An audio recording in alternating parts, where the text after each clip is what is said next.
We are live. Oh, we are live. Good evening, maybe 1 minute early. Yep. Good evening, Facebook, family and friends.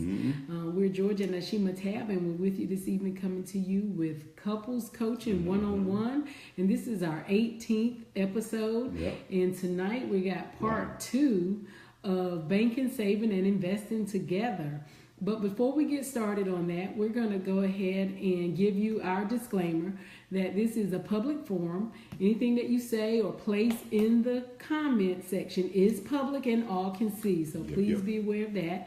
Also, this is coaching. This is not therapy. Although we're licensed clinicians, we are providing coaching in this format tonight. If you have a private matter, please send us an email to lifewithoutlimitscc@gmail.com. And also, since we're kind of on the topic of talking about finances, we are not financial planners or any type of licensed financial folks. We're sharing our experience based on our personal experience of our friends and families and mentor that have assisted us along the way. So good evening, everybody. I see y'all chiming in there. Hey, Mr. Meeks and Randy, and I forget who else I saw, but good evening. All right, so go ahead, honey, and absolutely. He's going to recap what we talked about last week. Yeah, and I guess one of the reasons this topic is near and dear to my heart is because I don't know about you and in your relationship, but sometimes in our relationship, it's it's where the most debates and arguments come in at. Because when you come into a relationship, a lot of times, everybody's got their idea on how they think the finances should go. And it's very challenging to get on one accord and kind of come together because we all have our ideas on how things should go. And so just kind of do a recap for last week. Last week, we talked about whether you're going to bank together or not. And we'll get more into details down the road. But for today, we're just going to skim across the top. And a lot of these topics we're going to dig into later on, right? But just today, we're going to be surfing and kind of giving kind of a general overview. But this is kind of a backdrop from last week. So this is a recap. So bank together or not. First, you need to know your financial type. So are you a spender or are you a saver? You know, I always like to say in every relationship, you usually have a brake and you have an accelerator, right? So hopefully we don't have two accelerators in the relationship, but sometimes I guess it could be that way as well. But and so are you an impulsive buyer? And so do you have money rolling over in your checking account from one paycheck to the next? You know, one of the things I had to realize is that just because you have money in your bank account, it doesn't mean you have to spend it. And sometimes we look for ways, you know, to spend money, and that always it doesn't always lead to you having an abundance of money. That's for sure. And so, and then do you have a secret account or hidden credit cards? And so, and then now, honey, we're going to go to step 2, which we kind of started last week, and it was set up the accounts needed based on answers in step 1. Right. So we ended off last week with setting up the accounts based on what you need from your discussions as to the types that you are, and if you feel that you need a cushion account or overdraft account connected to your accounts. So based on that, one of the first things, which was the tablet of the week actually, was to start a savings or an investment account. So hopefully you guys were able to do that, or maybe you already have a savings account readily available and you're already doing that. So that's great if you are. So I just wanted to touch real quick on the types of savings accounts, or just a couple different easy, just cash savings accounts. You have a money market account and you have your general savings account. The money market account usually requires a little bit more to open the account and to maintain a balance. But you also get a little bit more interest for that. But a regular savings account usually will be a flat rate of very low interest typically, but it's very little and minimal, usually a minimal amount to open that account and keep that account open. And you can choose whether or not either one of those accounts are connected to your checking account. But if your goal is to actually save money, I recommend that you have an additional account that is not attached to your checking account. Because you know what you're going to do? When you go to Kohl's and you go to TJ Maxx and you see sale and you know you're not worried about overdraft, because if you swipe that card and or it's not Dick's Sporting Goods, right, or Dick's or Cabela's and all these little great stores.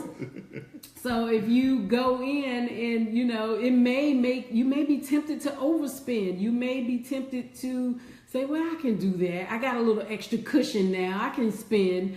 So the other thing too is, and we'll have to come back to that as I remember that, is, sticking to your goals, what your goals is. So that's going to be something we have to write. Come back and talk about writing down what you want for your goals. But the other two accounts I just wanted to mention really quickly. If you work on a job situation and for an employer that offers a 401k, I wholeheartedly recommend that you max out or at least participate. Yeah. If you can afford to max out the maximum that you can put in for your age, then do that. Because you do get capped at a certain amount, and then you're allowed some, just like in an IRA, you're allowed some catch-up time. The other thing is, and some companies have 403Bs and other types of accounts, but the most common is a 401k. So I definitely recommend you participate in that, especially if you happen to work for an employer that does any sort of matching, because most places don't do matching anymore. Free money. I only can think of one county right now that still does matching in their 401k. And then an IRA account, and you can pretty much start, an individual retirement account at a lot of different banks. I know the credit unions have them, and that's basically an account that you are putting cash in that is for retirement. So there are some limits on using that money. And again, I'm not a financial planner, but know that that's money for your retirement. So you can't just go in, you have an emergency and you want to take the money out. It has to be in there for a certain number of years. Also, you have to reach a certain age. So it's one or two, depending on which one you choose. So the other thing about that is you can do traditional or you could do Roth. Basically, one is pre-tax, one is after taxes. Same thing with your 401k. You can choose to do it pre-tax or you can choose to do it in a Roth style. Did you want to say something? What about the 401k? Oh, I thought you wanted to say something else. No. Okay. I was going to say, usually, and also if you need to withdraw money out of there, a lot of your 401k or something like that, before a particular age, a lot of times there's like a double penalty because you pay the taxes and then you pay some sort of fees or something like that. Absolutely. It's really counseled against to mess or go in and withdraw from your 401k. I think the only time you can do it without penalty is for a first home purchase. I think that's, that's right. That's the only time that you really can do it without any sort of penalty is a first home purchase. Anything else you have to pay. Check with your. Oh yeah, definitely check with your financial planner. Absolutely, yeah, and whoever maintains your 401k, your benefit specialist. And then, if you have a defined benefit, now defined benefit account, I'm just using the word account very loosely there. Because again, there's not many jobs or employers out there that actually offer a defined benefit. Companies or places that offer defined benefits, that's where you see like your school teachers, where you see fire for your public service, your firefighters, your policemen. Some state and local government jobs have defined benefits where you work for 30 years and you retire, you can start drawing your money, or you can retire at a certain age and start drawing your money, which is a formula that's used to pay you a pension. So that's what a defined benefit is. And then simply stated, with an investment account, I definitely recommend that you speak with a financial person, whether it be at your bank, whether you start any type of financial account. You can do CDs, which really aren't that profitable in my opinion. Again, I'm not a financial planner, but just in my personal experience with that, there's other things that you can do. But definitely before you delve into stocks and things of that nature, you definitely want to be dealing with someone that has some experience in that and have made money, and you want to interview them before you start investing money with someone on that scale. Right, and which brings me to a point. I'm gonna write this down so we can talk about this later on in the call. But one of the authors that I use to help educate me a lot about these sort of things was Robert Kiyosaki, and he's got the 4 quadrants, and maybe we can dive into that and what that means and how that impacts your relationship, because each one of those quadrants, they impact in some way, in some regards, it impacts your relationship. Absolutely. And so whatever you do, like with regard to investing, definitely before you do it yourself, we always recommend that you have a good understanding of what your emotional intelligence is. Your emotional intelligence is with regard to your money. So basically what that means is, are you someone that's going to be really emotional or anxious? You do need to look at your stocks or your investments daily or periodically, depending on what you're doing. But are you that person that's going to be up at night because, there was a 3% drop today, and you did not get your whatever request done before the close of business? So those type of things you really need to know, what you can handle emotionally, as well as what are you willing to, I guess, lose, so to speak. You want to be, you always want to be winning and earning and gaining. But if you had an investment, for example, if you had $5,000 that you just want to invest in a company, some stocks or whatever it is that $5,000 you're willing to lose and could be okay with it? You have to check your emotional barometer. Your emotional barometer. That sounds I know, obarometer. Oh, okay. Freudian slip there. But you want to check your emotional barometer on something like that, because if it's really going to bother you, tear you up, is it going to cause a problem in your relationship? Is your wife going to blame you? Are you going to blame yourself?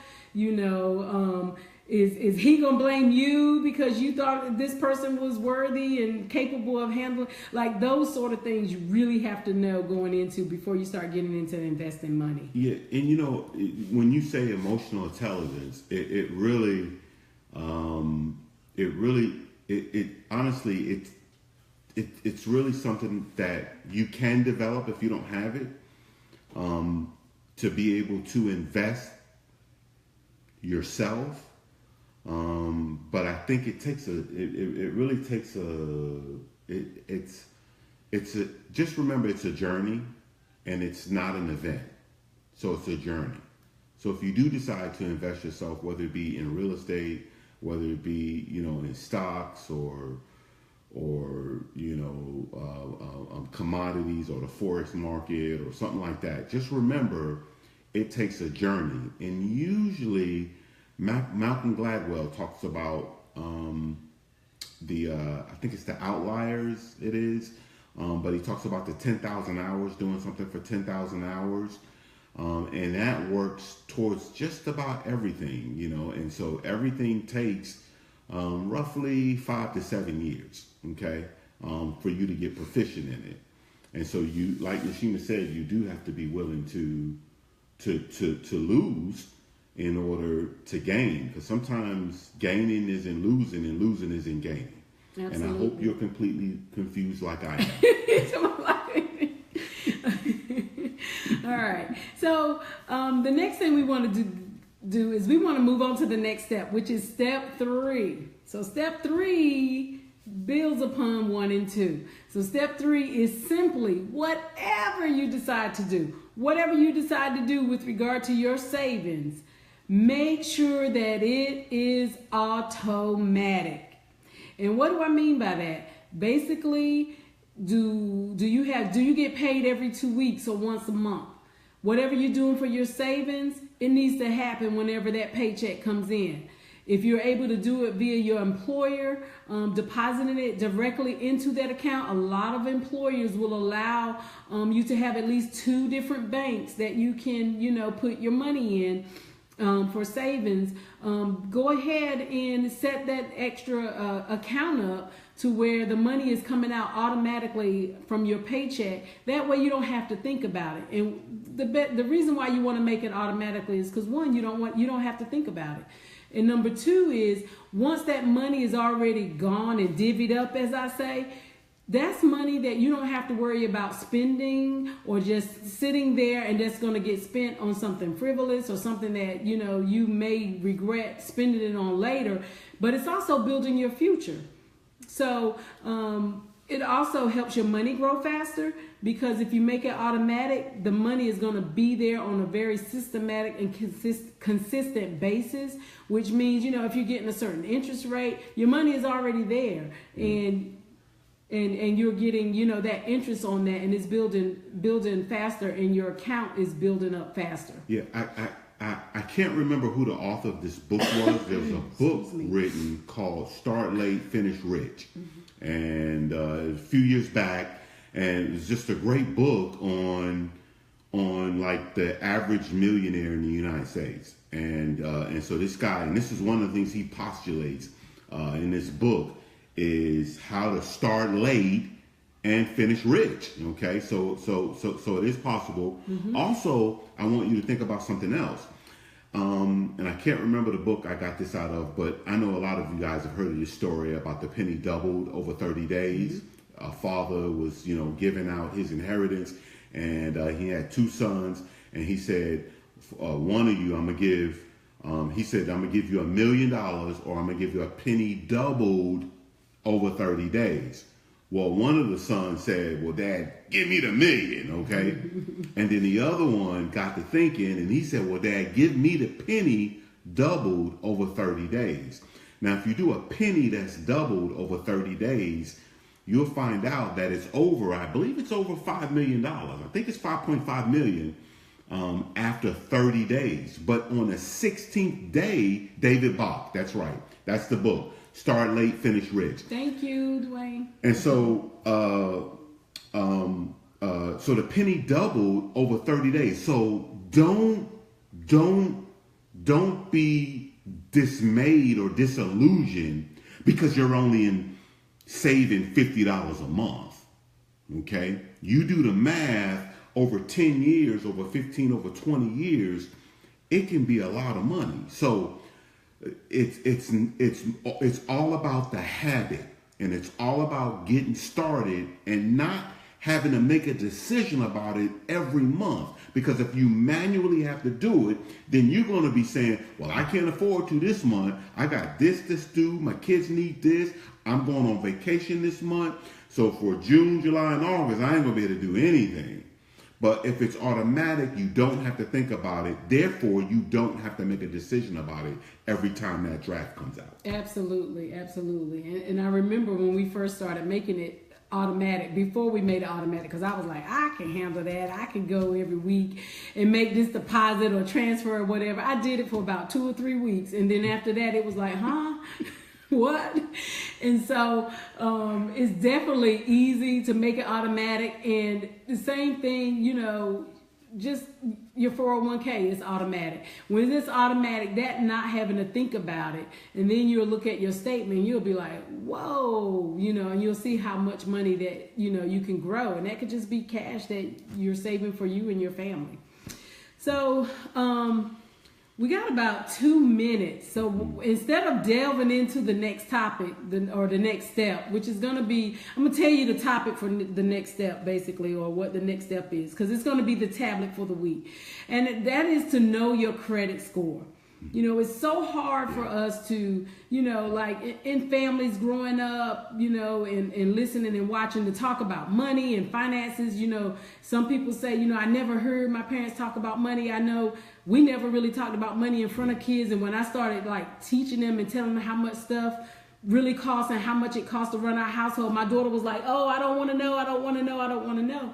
Because, there's certainly a sense that it's a big responsibility. So the next step 4, is to know your credit score. So the tablet of the week is to find out your credit score. Now, I know there's a couple different websites out there where you can get your free credit report, because I think it's freecreditreport.com is the main one that they recommend. Now that's going to give you your credit report. You'll pay about $8 to get your score. So I recommend you get your credit score so you'll know where you're at. And I recommend that you get the FICO score. Even though it's the older, it is the most widely used. It is very well accepted to know your FICO score. If you're with a credit union, like for example, I know the State Employees Credit Union, they update your credit score, I think on a quarterly basis. So you can just go onto your account and you can find out what your actual FICO score is. So that's your tablet for the week, to find out your credit score, because next week we're going to delve into talking about credit scores, what they mean, how to, just a couple tips on how to, maybe improve your credit score, some to-dos and some to-don'ts. Right. And again, a lot of people say, well, why y'all talking about this? And this is about relationships, because this impacts relationships big time. Okay. And sometimes it can be a wedge in a relationship. And so being able to talk about it and discuss it, and share your vision and share your plan and what you plan on doing with the future is very important in building security and confidence, in yourself and in your relationship. Absolutely. So, and if you're not in a relationship, I mean, you want to be right when you get in a relationship. For the ladies out there, when Boaz come, you want to make sure that you ready to receive Boaz with your financial house in order. And the same thing with Boaz. Boaz had his house in order, and right? Boaz going to appreciate you more if you got a little something in the bank account. But anyway, because money it can be a financial stressor. And if one person in the relationship's credit is really bad, and the others is good, I mean, it could take, a couple years or longer to kind of correct that and dig out of it. So we're out of time. I just want to say that this is a public forum. Anything you place in the comment section is public for all can see. We are not financial planners. We are social workers, and we are providing coaching with this service tonight. If you like the video, please share it. Send us an email to lifewithoutlimitscc@gmail.com if you have a personal matter or personal question that you would like to ask. And please remember that we empower the people that build the relationships. Thanks for tuning in. God bless you. Thank you. Have a great night. Hey, Mr. Harris.